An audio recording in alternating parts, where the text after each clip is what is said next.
皆さんこんにちは。ဒီနေ့ကတော့ Antokanchi Master ရဲ့ lesson 14ကိုဆက်ပြီးတော့အတူတူလေ့လာကြရအောင်။ပထမဆုံးတစ်လုံးလေးကကြတော့ဤတော်နာမှု။ဘာလို့တစ်လုံးလေးကဘာလေးလဲဆိုတော့ကြတော့ဤတော်နာမှုပေါ့နော်။ဤတော်နာမှုရဲ့အဓိပ္ပာယ်လေးကကြတော့လောက်ကင်ဆောင်ရဲ့တဲဆိုတဲ့အဓိပ္ပာယ်လေးဖြစ်ပြီးသူ့ရဲ့အုံယုံမိအတန်လေးကအေးလို့အတန်ထပ်ပြီးတော့နောက်ကကီယောလေးနဲ့ပေါင်းလိုက်လို့ကြတော့အေးကီယောဆိုပြီးတော့စီပွားရေးလုပ်ငန်းဆိုတဲ့ဟာလေးဖြစ်သွားပါမယ်။အေးကီယောနောက်ထပ်တစ်လုံးလေးကကြတော့ခဲရှိကီယာခဲဆိုရဲ့ခန်းကြီးလေးဖြစ်ပြီးတော့ကြတော့ခဲရှိကီဆိုရင်စမြော်ကင်းဆိုတဲ့ဒီပဲဖြစ်ပြီးတော့ရက်ခီဆိုရင်တော့ညဒီလာပိုင်ရှုကင်းနေညရှုကင်းနေမှာတော့နေနောက်ထပ်တစ်လုံးလေးကကြပါလေးရှိမလဲဆိုတော့ကြတော့ဒီတစ်လုံးလေးကကြတော့ရှိခင်ဒီရှိခင်မှာဆိုဘာနဲ့တော့လဲဆိုရင်အရင်အနည်းပေါ့နော်အရင်အနည်းနဲ့အချိန်မှာတော့နေရှိခင်နောက်တစ်ခုလေးကကြတော့ရှိလျောဆိုရင်စာရဲစာတယ်ဆိုရင်အချက်လက်ဒီစာရဲစာတယ်နေမှာတော့နေနောက်တစ်ခုလေးကကြတော့အေကီတို့မှာနောက်ကဒီလီလေးနဲ့ပေါင်းလိုက်တဲ့ချိန်မှာလီအေကီဆိုပြီးတော့အကျိုးအမြတ်ဆိုတဲ့ခန်းကြီးလေးဖြစ်မယ်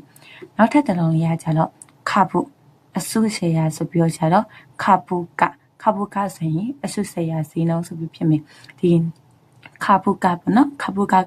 အာကာလူဆိုရင်ဒီအဆုဆေးရစီနှုံးကြီးကတက်လာရဲ့ဆိုရင်အဓိပ္ပာယ်နောက်ထပ်တစ်လုံးလေးကကြတော့ဆိုင်ဆိုရဲ့ခန်းကြီးလေးပေါ့နော်ဒီအရှိရလူလေးနဲ့ဒီလိုလေးဆွဲလိုက်မယ်ပြီးရင်အောက်ကဒီ Q ခန်းကြီးလေးရဟာလေးပေါ့နော် Q ကိုပတ်စံကိုစားပြတဲ့အတွက်ဒီဟာလေးနဲ့ထည့်လိုက်မယ်အဲဒီအချိန်မှာဆိုရင်ပါလေးလို့အတန်ထွက်မလဲဆိုရင်ဒါလေးက full လို့အတန်ထွက်ပြီးနောက်ကဒါလေးက sign လို့အတန်ထွက်ပြီးတော့ full sign ဆိုရင်အကျွေးဆိုရဲ့ခန်းကြီးလေးဖြစ်သွားမယ်နောက်တစ်ခုလေးကကျတော့ဒီဟာလေးကတီဗီသားလေးဘာလဲဆိုတော့ဒီဘိုင်းမှာတိထားတာသူ့ကိုဘိုင်းဆိုပြီးတိထားပြီးတော့ဟန်ဘိုင်းဆိုလို့ဆိုရင်ရောင်းချတယ်ဆိုပြီးဒီအဖိုက်ကခန်းကြီးလေးနဲ့တက်ပြီးတော့တွန်းလိုက်မယ်ဆိုရင်ဟန်ပိုင်ဆိုလို့ရောင်းချသည်ဆိုရင်ခန်းကြီးလေးဖြစ်သွားမယ်နောက်ထပ်တစ်လုံးလေးကပါလေးလဲဆိုတော့ခိုးဆိုရင်ခန်းကြီးလေးခိုးတို့ရဲ့ခိုးရဲ့နာမနောက်က new ဝင်ရောက်သည်ဆိုရင်ခန်းကြီးလေးဤလေလို့ဆိုရင်ခန်းကြီးလေးထဲမှာဆိုရင်ခိုးနေရဆိုလို့ဆိုရင် where you သည်ဆိုရင်ခန်းကြီးလေးဖြစ်သွားမယ်ခိုးကိုရေးကြည့်မယ်ဆိုရင် theo လေးပါမယ်ပြီးရင်အပေါ်ကဒီ3ချက်လေးပါမယ်ပြီးရင်အောက်ကဒါလေးကိုဆက်ပြီးတော့တို့လေးဆွဲမယ်ဆိုရင်ဒါခိုးခန်းကြီးလေးဖြစ်သွားမယ်ပေါ့နော်နောက်ထပ်တစ်လုံးလေးကကျတော့တီဗီသားလေးဖြစ်တဲ့နေတန်းကပေါ့နော်စီနှုံးဆိုရင်ဟာလေးအစကနေတီဗီသားနေတန်းဆိုရင်စီနှုံးကခန်းကြီးလေးဖြစ်ပြီးတော့ကျတော့အတိုင်းဆိုလို့ဆိုရင်တန်ဖိုးထားရပေါ့နော်ပြီးရင်သူကချိလို့အတန်ထွက်တဲ့ကြောင့်ခါချိဆိုရင်တန်ဖိုးဆိုပြီးတော့ဖြစ်သွားမယ်နောက်ထပ်တစ်လုံးလေးကိုဆက်ပြီးတော့ကြည့်ကြမယ်နောက်ထပ်တစ်လုံးလေးကဘာလေးလဲဆိုတော့ကြတော့ဒီ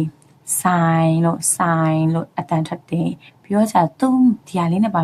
ဆိုင်ဒီဟာလေးကဆိုင်လို့အတန်ထွက်ပြီးတော့သူကဆန်မွေးဖွားတည်ဆွေဥမာလေးခန်းချင်းလေးနဲ့ပါ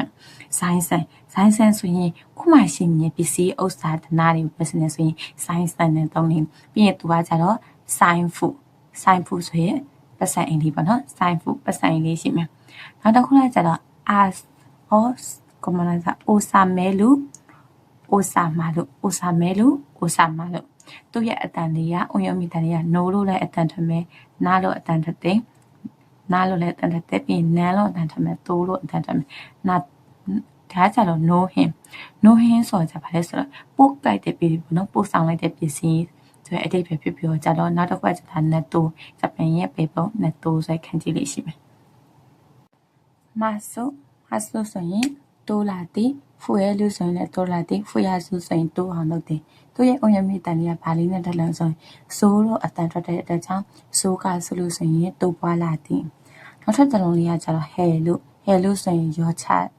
ချသည်ဟဲလာဆိုရင်ရှော့ချသည်သူရဲ့အုံရမိအတန်လေးကကန်ပြီးတော့အတန်ထွက်ပြီးတော့ကျတော့ကန်ရှော့ဆိုလို့ဆိုရင်ရှော့ချဟဲလို့ဒီပြောမယ်ကြာရှင်းတယ်ပေါ့နော်ကြာစင်းနေဆိုရင်အဓိပ္ပာယ်နဲ့တော့မယ်နောက်တစ်ခုကကျတော့ဆိုကိုနာဦး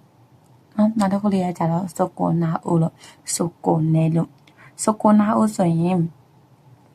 သူရဲ့ဒီပဲကျတော့တန်ရဖြစ်တယ်ပေါ့နော်တန်ရဖြစ်တယ်သူကတာလို့ရှိရင်အနေနဲ့တော့တန်ရရအောင်လို့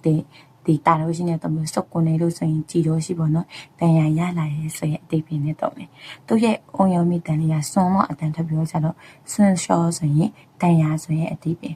နောက်တစ်ခုကကျတော့အဲလို့ကြတော့ရရှိသည်အဲလို့အိုလို့ဆိုရင်ရရှိသည်ဆိုရင်အတိတ်ပဲဖြစ်ပြီးတော့တိုးလို့အတန်ထွက်တယ်တိုးချနာကိုတဲ့တိုးကိုတဲ့ဆိုတိုးကိုလို့အတန်ထွက်ပြီးတော့ကြတော့နတ်တုတ်ကိုဆိုလို့နတ်တုတ်ကိုဆိုရင် နာတုတ်ကိုဆိုလို့ဆိုရင်နားလေသဘောပေါက်တယ်နောက်ထပ်တစ်လုံးလေးကကြတော့ခခုဆိုရင်ခန်းကြည့်လေဒီခခုတိုင်းဆိုလို့ဆိုရင်တော့ဒီ copy တွေပိုင်းမှာဆိုရင်ချုံတာရှိရချဲ့တာရှိရတော့ကြတော့ချဲ့လိုက်တယ်ဆိုတဲ့အဓိပ္ပာယ်ပို့ပြီးတော့ကြီးပြီးတော့ကြတော့မြင်တာလုပ်တယ်ဆိုတဲ့အဓိပ္ပာယ်နည်းနဲ့ပုံမှာနောက်တစ်ခါကျတော့ချီကြီးမှုဆိုရင်သူရဲ့အဓိပ္ပာယ်တွေကချုံနေပေါ့နော်ဘယ်လိုပြောကြက်တယ်ဒီစဲတာပေါ့နော်စဲတာခါချီမှုဆိုရင်စဲတာကြက်လာရေဆိုပြီးအဓိပ္ပာယ်ပြစနာနောက်ခါကျချီမလို့ဆိုရင်ကျော်လီအကာဝေးတွေကချီမလို့အကာဝေးတွေကစိတ်လာရေပေါ့နော်ကြုံလာရေဆိုတဲ့အဓိပ္ပာယ်ပြစနာ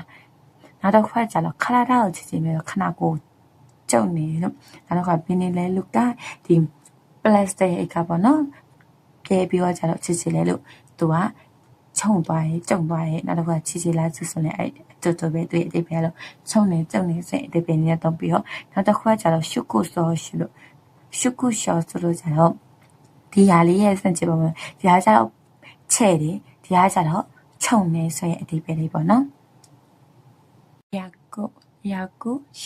ယာကုရှောလီယာကုဆိုလို့ဆိုရင်ဒီအနည်းချုပ်တယ်ပေါ့နော်အတော်ချုပ်လုပ်တယ်ဆိုပြီးတော့အတဲလို့ဒီအတဲလို့ရကြတော့သူရဲ့အဓိပ္ပာယ်လေးက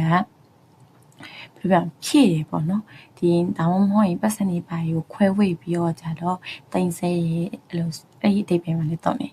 ဒီဂျူဂျီဆဆိုရင်ပြေဆောင်ခြင်းဆိုတဲ့အဓိပ္ပာယ်ဂျူဂျီဆဆိုရင်ပြေဆောင်ခြင်းနောက်တစ်ခါကျခိုးပါရဲ့လို့ဆိုရင်ပေါင်းထက်တယ်ခိုးပါဝါလို့ဆိုရင်ထည့်ပေါင်းပြီးတာပေါ့နော်သူကကြတော့ဂျီရိုရှင်းအနေနဲ့ဖြစ်သွားမယ်သူရဲ့အတန်ထွက်လေးကခါလို့အတန်ထွက်ပြောကြတော့စန်ခါဆိုလို့ဆိုရင်ပါဝင်ဆင်နွဲတယ်ဒါလေးဆိုရင်ပါဝင်ဆင်တဲ့ဆိုတဲ့အဓိပ္ပာယ်နောက်တစ်ခါကျတော့နိုဇောကုကကြတော့ဖေရှားရဲ့ရှင်နေတဲ့တလီရောက်တဲ့ဆိုရင်အဓိပ္ပာယ်လေးဖြစ်ပြောကြတော့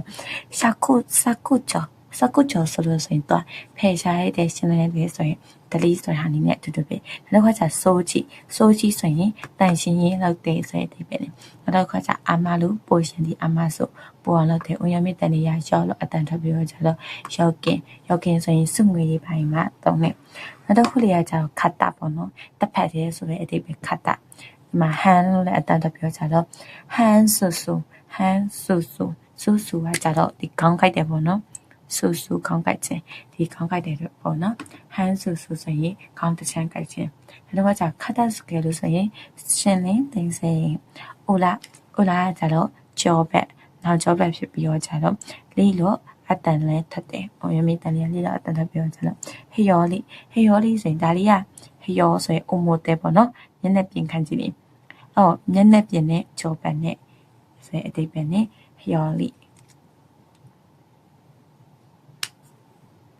တလုံးလေးကကျတော့ဟာပါပေါ့နော်ဟာပါဆိုရင်ခံကြည့်ရစအကျယ်ပေါ့နော်အကျယ်ဆိုရင်အဓိပ္ပာယ်လေးဖြစ်ပြီးတော့ကျတော့သူခတ်တာဟာပါဆိုရင်ပခုံးအကျယ်ပေါ့နော်အဲ့ဒီဟာကြီးမှတော့နေဇန်ပုကုဆိုရင်လည်းသူကလေအကျယ်ပဲသူရဲ့အဓိပ္ပာယ်လေနောက်တလုံးလေးကကျတော့ဟန်ဆိုရဲ့အဓိပ္ပာယ်လေးဖြစ်ပြီးတော့ကျတော့ရှုပန်ဆိုလို့ဆိုပါတော့မှဆိုရင်ထုတ်ဝေရပေါ့နော်ဟန်တော့အတန်ထပ်ပြောကြတော့ရှုပန်ဆိုလို့ဆိုရင်ထုတ်ဝေတယ်ဆိုတဲ့အဓိပ္ပာယ်လေးနဲ့တူတယ်နောက်တစ်လုံးလေးကကျတော့ရှောဆိုတဲ့ခန်းကြီးလေးပေါ့နော်ရှောဘွန်းရှောဆိုရင်စာပိုက်တွေပြီးရင်ကြရင်နောက်တစ်လုံးလေးတိုင်းရှောဆိုရင် chapter 1အခန်း1ဆိုရင်အဓိပ္ပာယ်လေးနဲ့အတူတူပါပဲ